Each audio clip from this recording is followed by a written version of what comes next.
গত কয়েক মাসে জঙ্গি বিরোধী অভিযানের সময় উদ্ধার হয়েছে বেশ কিছু শিশু। এসব শিশুর বাবা মা জড়িত জঙ্গি তৎপরতায়। তাদের স্বাভাবিক জীবনে ফিরিয়ে দিতে বিশেষ সেল করছে পুলিশ।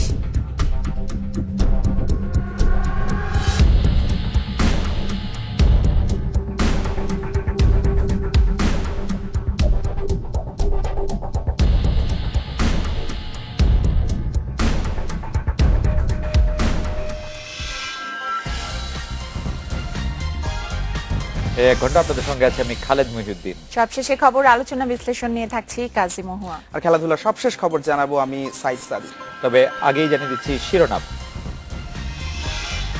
ব্যবসায়ীদের অভিযোগ, ডিসিসি মার্কেটে আগুন পরিকল্পিত, মেয়রের দাবি নিছক দুর্ঘটনা।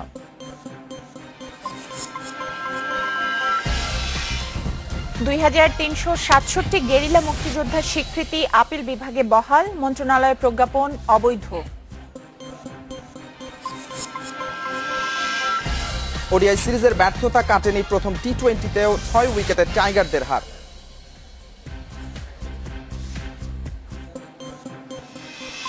রাত 9টায় বাংলাদেশ আজ মতামত পাঠানোর বিষয়ে পাঠ্য বইয়ে ভুল। মতামত পাঠাতে পারেন SMS অথবা ফেসবুকে। আপনাদের মতামত জানিয়ে দিচ্ছি সংবাদের পরের অংশে।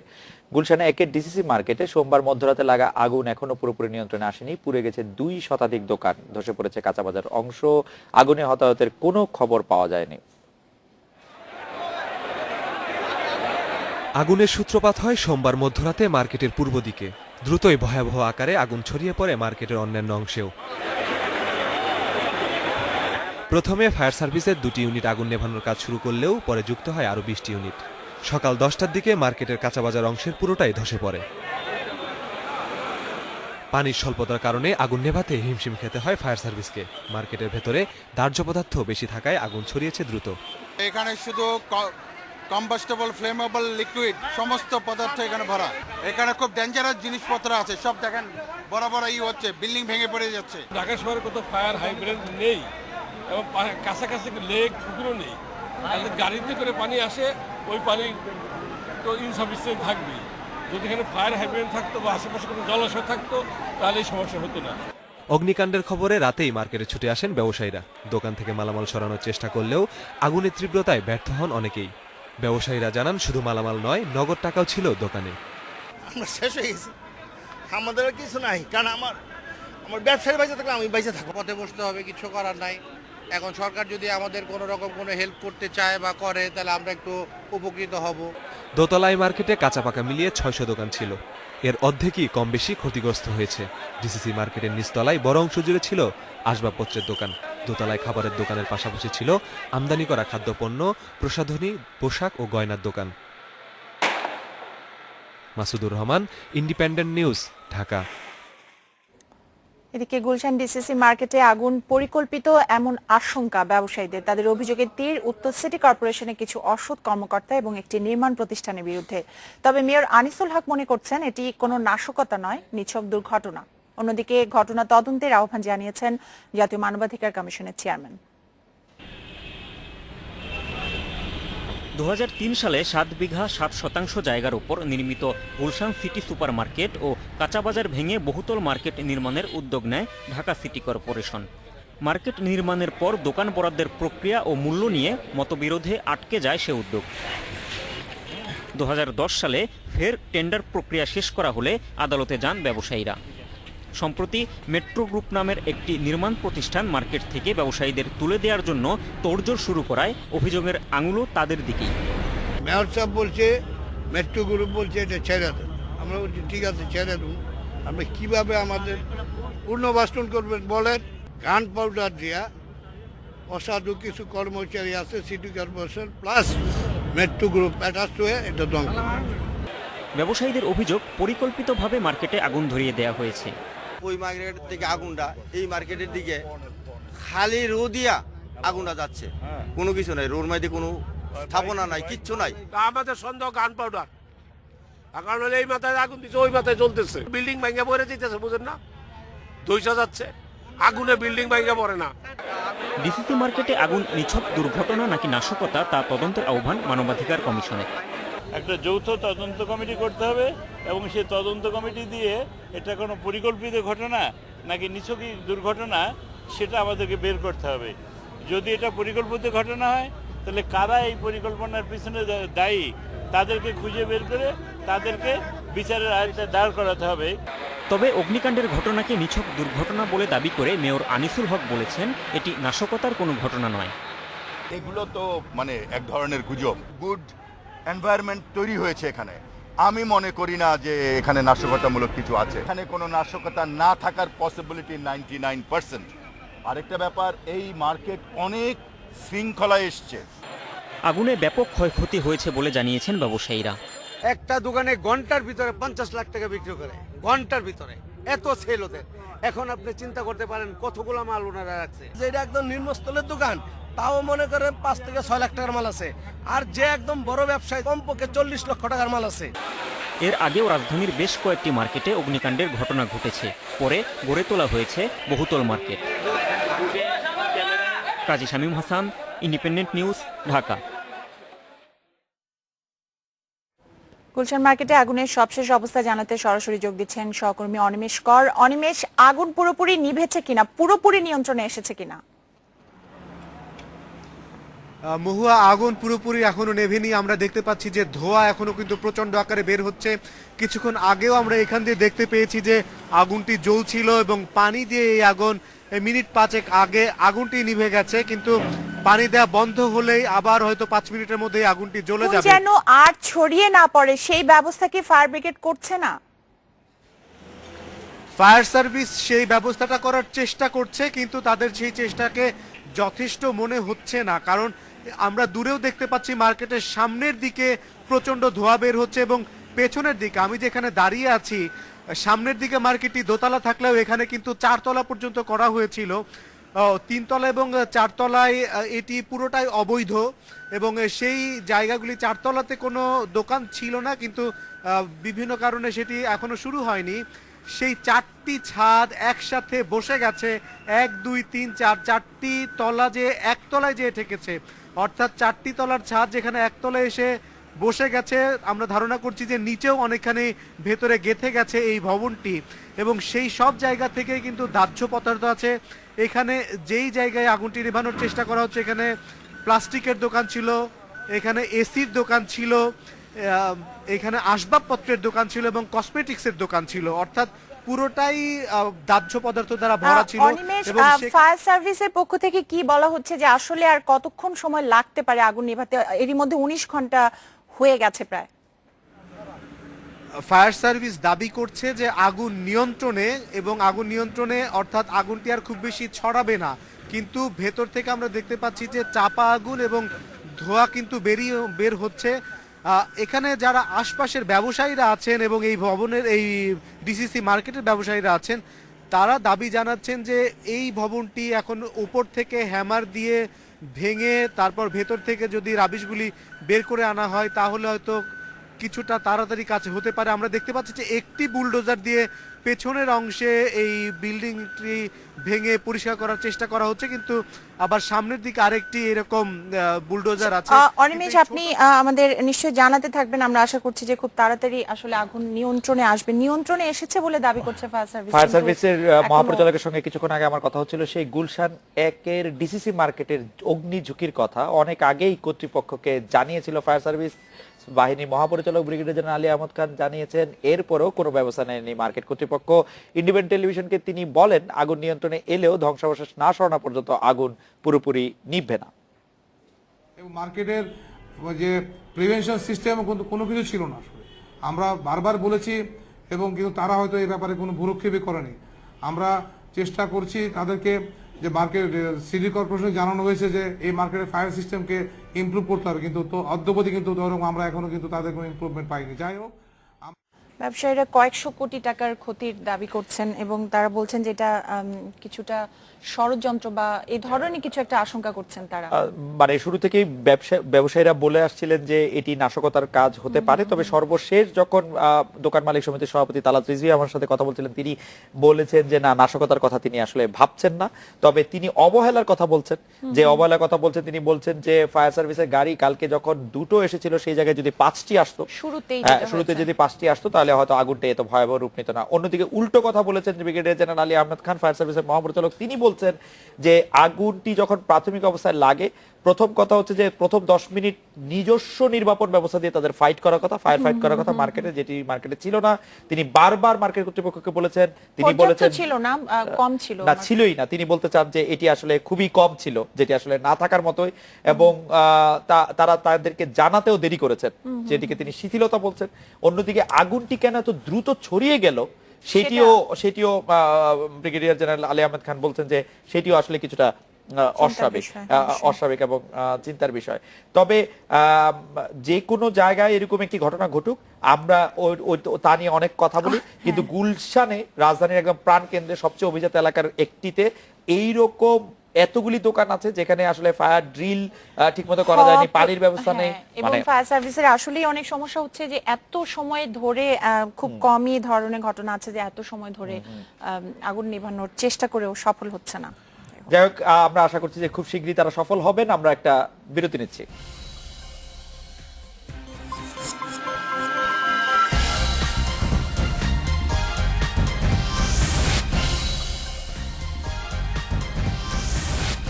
নটা বেজে 17 মিনিটে ফিরে এলাম রাত 9টায় বাংলাদেশে।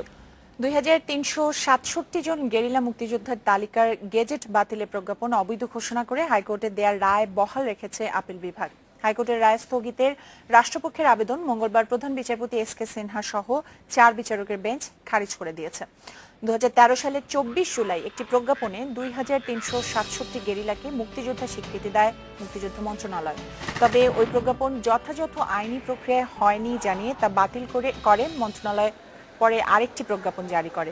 2014 সালের 11 ডিসেম্বর বিশেষ গেরিলা বাহিনীর ডেপুটি কমান্ডার পঙ্কজ ভট্টাচার্য নতুন প্রজ্ঞাপনের বৈধতা চ্যালেঞ্জ করে হাইকোর্টে রিট করেন। গত বছরের 8 সেপ্টেম্বর গেরিলা মুক্তিযোদ্ধা স্বীকৃতি বাতিলের প্রজ্ঞাপন অবৈধ ঘোষণা করে হাইকোর্ট।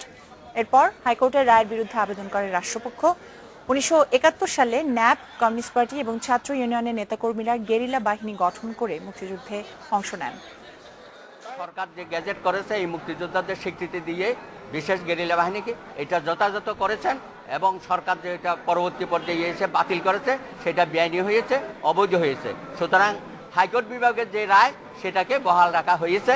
এই কারণে আমরা মনে করি আজকে আদালতের কাছে আমরা ন্যায় বিচার পেয়েছি। এই রায় মুক্তিযুদ্ধের সঠিক ইতিহাস পুনঃস্থাপনের রায়, এই সঠিক ইতিহাস সমুন্নত করার রায়। এ বিজয় আইনের শাসনের, এ বিজয় সকল মুক্তিযোদ্ধা, গেরিলা। গাইবান্ধার সুন্দরগঞ্জে এমপি মঞ্জুরুল ইসলাম লিটন হত্যার জন্য জামায়াত শিবিরকে দায়ী করেছেন তার স্ত্রী খুরশিদা জাহান স্মৃতি। ঘটনার পেছন কোনো দলীয় কোন্দল নেই বলে দাবি করেছেন তিনি। সুন্দরগঞ্জের বামনডাঙ্গায় দুপুরে সংবাদ সম্মেলনে তিনি এই দাবি করেন।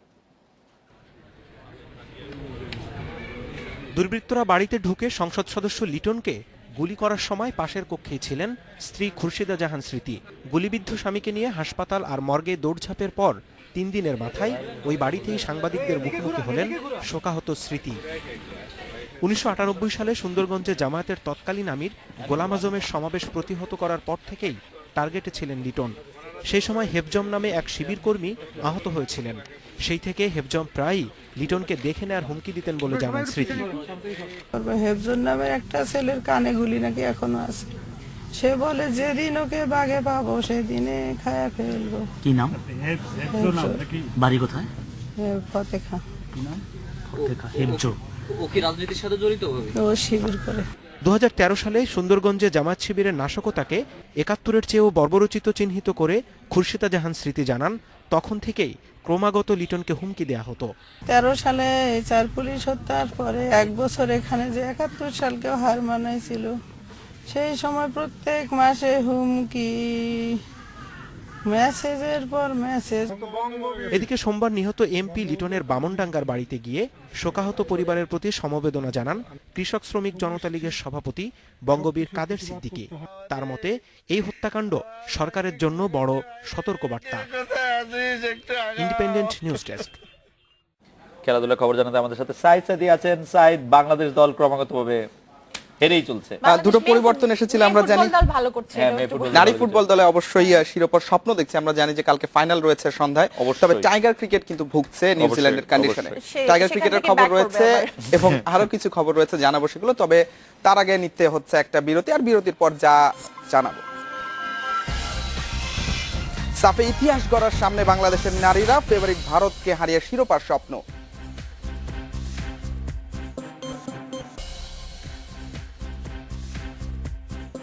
9:28 ফিরে এলাম রাত 9টায় বাংলাদেশে।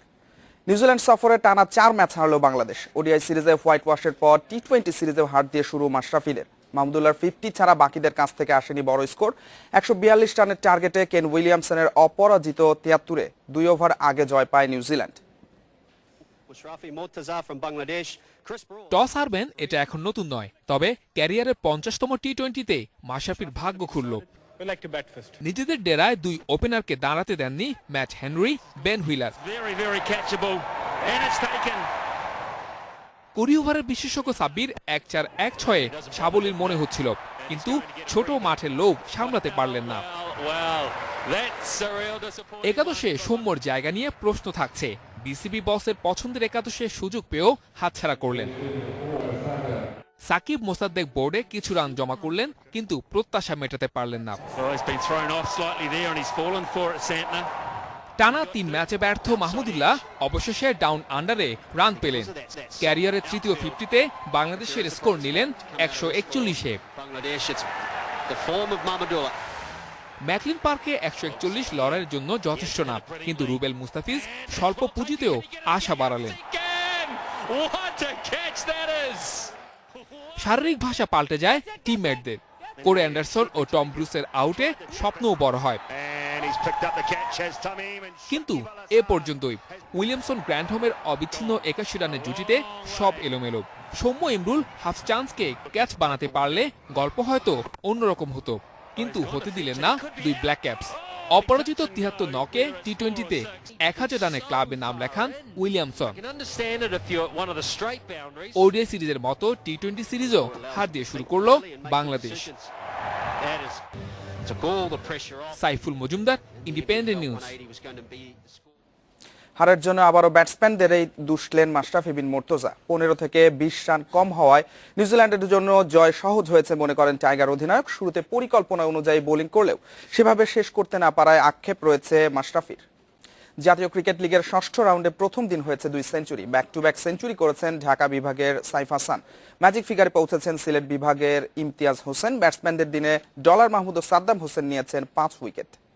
নারী সাব চ্যাম্পিয়নশিপে ইতিহাস গড়া থেকে 1 ধাপ দূরে বাংলাদেশ। ফেভারিট ভারতকে হারিয়ে শিরোপার স্বপ্ন দেখছে সাবিনা স্বপ্নারা। শিলিগুড়ি কাঞ্চনজঙ্ঘা স্টেডিয়ামে ফাইনাল সন্ধ্যা 6:30টায়। আগের 3 আসরে সেমিফাইনালে বিদায় নেয় বাংলাদেশ। প্রথমবার সাফের ফাইনালে উঠে আত্মবিশ্বাসী গোলাম রাব্বানি ছোটনের দল। গ্রুপ পর্বে শক্তিশালী ভারতের সঙ্গে গোলশূন্য ড্র করেছিল লাল সবুজরা। সাবিনা ও স্বপ্নার হ্যাট্রিকে আফগানিস্তান ও মালদ্বীপের বিপক্ষে গোল উৎসব হয়েছে।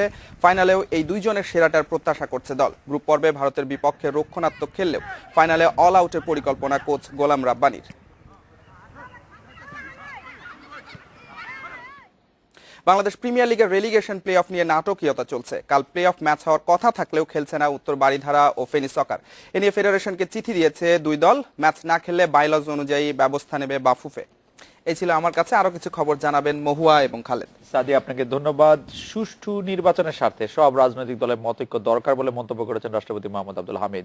নতুন নির্বাচন কমিশন গঠন নিয়ে 2টি রাজনৈতিক দলের সঙ্গে বৈঠকের পর এক বিবৃতিতে তিনি মন্তব্য করেছেন। বিকেলে বঙ্গভবনে বাংলাদেশ জাতীয় পার্টি বিজেপির সঙ্গে বৈঠক করেন রাষ্ট্রপতি।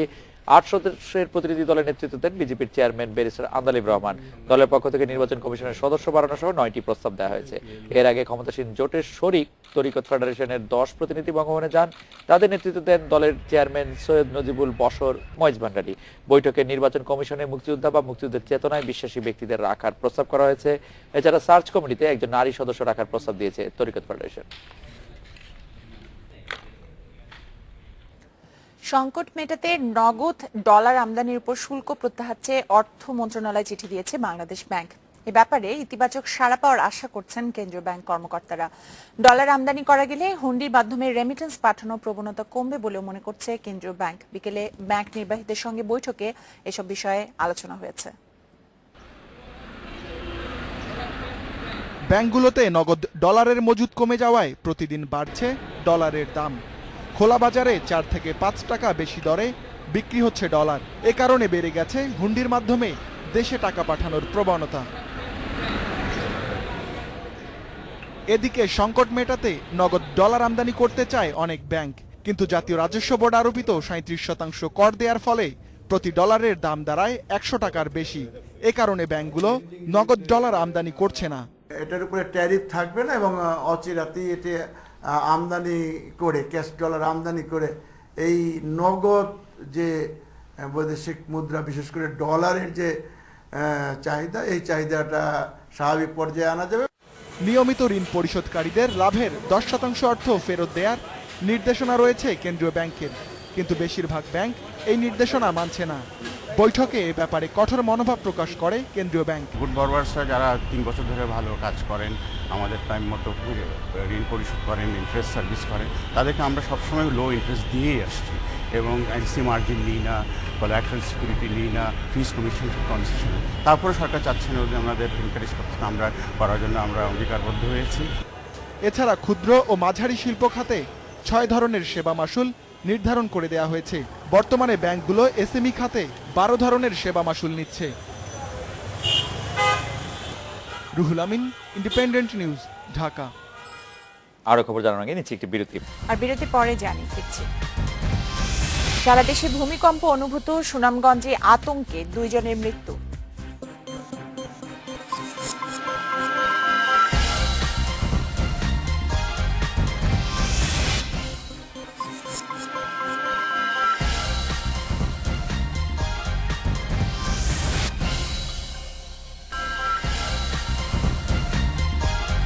রাত 9:46 আমরা ফিরে এলাম। সারা দেশে ভূমিকম্প অনুভূত হয়েছে। বেলা 3:10 ভূকম্পন হয়। রিক্টার স্কেলে মাত্রা ছিল 5.5। এতে আতঙ্কিত হয়ে সুনামগঞ্জের জগন্নাথপুরে এক বৃদ্ধের মৃত্যু হয়েছে। এছাড়া ছাদ থেকে সিঁড়ি দিয়ে নামার সময় নিচে পড়ে নিহত হয়েছে 8ম শ্রেণীর এক ছাত্রী। ঢাকা থেকে 168 কিলোমিটার পূর্বে ভারতের ত্রিপুরার মানুতে ছিল ভূমিকম্পের উৎপত্তিস্থল। উপকেন্দ্র ছিল ভূপৃষ্ঠের 36 কিলোমিটার গভীরে। এ তথ্য জানিয়েছে মার্কিন ভূতাত্ত্বিক জরিপ সংস্থা ইউএসজিএস এবং সিএসইএম। ভূমিকম্পের সময় রাজধানীতে তৈরি হয় আতঙ্ক। অনেকেই উঁচু ভবন থেকে হুড়াহুড়ি করে নিচে নেমে আসেন। তবে ভূমিকম্পে ঢাকায় কোনো ক্ষয়ক্ষতির খবর পাওয়া যায়নি। জঙ্গি বিরোধী অভিযানের সময় উদ্ধার শিশুদের স্বাভাবিক জীবনে ফিরিয়ে আনার উদ্যোগ নিচ্ছে পুলিশের কাউন্টার টেরোরিজম ইউনিট। এজন্য শিগগিরই গঠন করা হবে বিশেষ সেল। তবে সুসংগঠিতভাবে এই উদ্যোগ বাস্তবায়নের তাগিদ দিচ্ছেন অপরাধ বিশ্লেষকেরা। গেল বছরে ঢাকা ও আশপাশের এলাকায় আইনশৃঙ্খলা বাহিনীর 3টি অভিযানে জঙ্গি আস্তানা থেকে উদ্ধার হয় 9 শিশু। এই শিশুদের বাবা মা জঙ্গি কার্যক্রমে জড়িত, যাদের কেউ কেউ নিহত হয়েছেন পুলিশের অভিযানে। কয়েকজন গ্রেপ্তার হয়ে আছেন কারাগারে, বাকিরা পলাতক। উদ্ধার করা শিশুদের 2 জনকে স্বজনদের জিম্মায় দিয়েছে পুলিশ, বাকিরা আছে সেভ হোম অথবা পুলিশ হেফাজতে। পুলিশ বলছে শিশুদের উগ্রবাদে উদ্বুদ্ধ করছে জঙ্গিরা। এ কারণেই জঙ্গি নেতা তানভীর কাদরির 2 ছেলে সরাসরি যুক্ত ছিল জঙ্গি কার্যক্রমে। তবে অন্য শিশুরা পরিস্থিতির শিকার। জঙ্গি মা এবং জঙ্গি বাবার যে স্পিরিচুয়াল যে মোটিভেশনটা বা তারা যেভাবে চিন্তা ভাবনা করে, তাদের সেই চিন্তা ভাবনাগুলোকে তাদের শিশুদের মধ্যে তারা খুব টেকনিক্যালি ইনজেক্ট করে দিয়েছে। এসব শিশুদের মানসিক সহায়তা দিয়ে স্বাভাবিক জীবনে ফেরানোর পরিকল্পনা করছে পুলিশের কাউন্টার টেরোরিজম ইউনিট। কাউন্সিলর থাকবে, সাইকিয়াট্রিস্ট থাকবে, ওটাতে প্রশিক্ষিত আমাদের লোক থাকবে, আলাদা একটা ডিপার্টমেন্টই থাকবে, রিসার্চ এন্ড কাউন্সেলিং ইউনিট। সেটা কাউন্টার টেরোরিজম ভিতরে। অপরাধ বিশ্লেষকরা বলছেন জঙ্গিদের সন্তানদের নিয়ে সৃষ্ট অবস্থা এক নতুন অভিজ্ঞতা। তাই এই সমস্যা মোকাবেলায় পরিকল্পিত প্রাতিষ্ঠানিক উদ্যোগ প্রয়োজন। কাউন্টার টেরোরিজম ইউনিট করছে, আমি কারেক্টলি আইডেন্টিফাই করছি যে সেটা ঠিকই আছে, কিন্তু কথা হচ্ছে যে এটা কি কাউন্টার টেরোরিজম ইউনিটের আন্ডারেই হবে, নাকি আমাদের যে এক্সিস্টিং যে আমাদের কিশোর অপরাধ সেন্টারগুলো আছে, যেটা মোর ইউনিভার্সাল, সেই জায়গায় হলে ভালো হবে কিনা। কিংবা আমি বলছি যে ঠিক আছে, জঙ্গিবাদের জন্য যদি একটা স্পেশাল মানে এই ধরনের সংশোধনাগার হয়, সেটাও হতে পারে। জঙ্গি পরিবারের শিশুদের স্বাভাবিক জীবনে ফেরানোর উপায় নিয়ে নিবিড় গবেষণাও প্রয়োজন বলে মত বিশ্লেষকদের। আসিফ জামান সুমিত, ইন্ডিপেন্ডেন্ট নিউজ, ঢাকা। পাঠ্য বইয়ে ভুল এই বিষয়ে আপনাদের মতামত জানতে চেয়েছিলাম আমরা। মাসুম বলেছেন একটি জাতির মেধা গঠনে পাঠ্য বইয়ে কোনো ধরনের ভুলই গ্রহণযোগ্য হতে পারে না। রনি বলছেন পাঠ্য বইয়ে ভুলের বিষয়ে এনসিটিবি দ্রুত পদক্ষেপ নেওয়া উচিত। পাভেল বলছেন ভুল মানেই হলো শিক্ষা ব্যবস্থায় তেলাপোকা আক্রমণ করছে। শিহাব বলছেন শিশুদের পাঠ্য বইয়ে ভুল একজন নাগরিক হিসেবে মেনে নিতে পারছি না। লিটন বলছেন পাঠ্য বইয়ে ভুল সমাধানে দ্রুত উদ্যোগ নেওয়ার আহ্বান করছি। শালিনা বলছেন তদন্ত কমিটির মাধ্যমে পাঠ্য বইয়ে ভুলের রহস্য বের করে আইনগত ব্যবস্থা নেওয়া উচিত। মওলা বলছেন জাতীয় শিক্ষাক্রম ও পাঠ্যপুস্তক বোর্ডের দায়িত্বপ্রাপ্তদের অবহেলার ফল। আনিকা বলছেন যাদের অবহেলায় পাঠ্য বইয়ে ভুল তাদের শাস্তির আওতায় আনা দরকার। মিলন জানিয়েছেন সরকার শিক্ষার ক্ষেত্রে আন্তরিক, তাই ভুল সমাধানে দ্রুত কার্যকর পদক্ষেপ নেবে আশা করছি। সানিয়া দাবি জানিয়েছেন শিক্ষার্থীদের কল্যাণে ভবিষ্যতে যাতে তাদের হাতে নির্ভুল পাঠ্য বই তুলে দেওয়া হয়। পাঠ্য বইয়ে ভুল আসলে ব্যাপারটি মানে কিভাবে এটা কোনোভাবেই নেওয়া যায় না আসলে। মানে যেটাতে এতগুলো বাচ্চা শিখবে শিখছে, প্রিন্টিং মিস্টেকটা হয়তো নেওয়া যেতে পারে, কিন্তু যে ধরনের ভুলগুলো চোখে আসছে আমরা গত কিছুদিন ধরেই দেখছি। আমি জানি না মোহ আপনি ভুলগুলি বা বইটা দেখেছেন কিনা, যেটি মনে হয় যে প্রিন্টিং মিস্টেক বা কোনো ধরনের মিস্টেক একটা অন্যরকম কথা, কিন্তু একটি শব্দ আছে এখানে যেটি আমার মনে হয় যে সেটি লাগছে, সেটা হচ্ছে অবহেলা। এত অবহেলা করে কোনো কিছু করা যেতে পারে সেটি এই বইগুলি না দেখলে এটি বোঝা যেত না। বছরের প্রথম দিনে বই তুলে দেওয়া হচ্ছে, এটা একটা ভালো উদ্যোগ, কিন্তু এই পাঠ্য বইয়ে যে ভুলগুলো রয়েছে, মানে ভুল যে ভুলগুলি করা হয়েছে সেই ভুলগুলি করতে একই সময় লাগে, ঠিক করলেও আপনার একই সময় লাগতো। বছরের প্রথম দিন আপনি বই দিচ্ছেন, মানে আপনি আমাকে পোলাও কোরমা খাওয়াচ্ছেন 1 তারিখে, সেটি যেমন ভালো কথা, সাথে আপনি কিছুটা গোবর দিয়ে দিচ্ছেন আমার প্লেটে, সেটি মানে দিতে পারছেন, সেটি সেটা না ডেফিনেটলি মানে এটা কোনোভাবেই মেনে নেওয়া আসলে খুবই কঠিন আর কি। যাই হোক, আমাদের দর্শকদের ধন্যবাদ জানাতে চাই, তারা অনেক ধরনের মন্তব্য পাঠিয়েছেন আমাদেরকে। এই ছিল রাত 9টায় বাংলাদেশ আয়োজনে। আজকে রাত 9টায় বাংলাদেশ শেষ করবো অস্ট্রিয়ায় যমজ পান্ডা শাবকের কিছু ছবি দেখে। তার আগে আমরা বিদায় নিচ্ছি। শুভরাত্রি।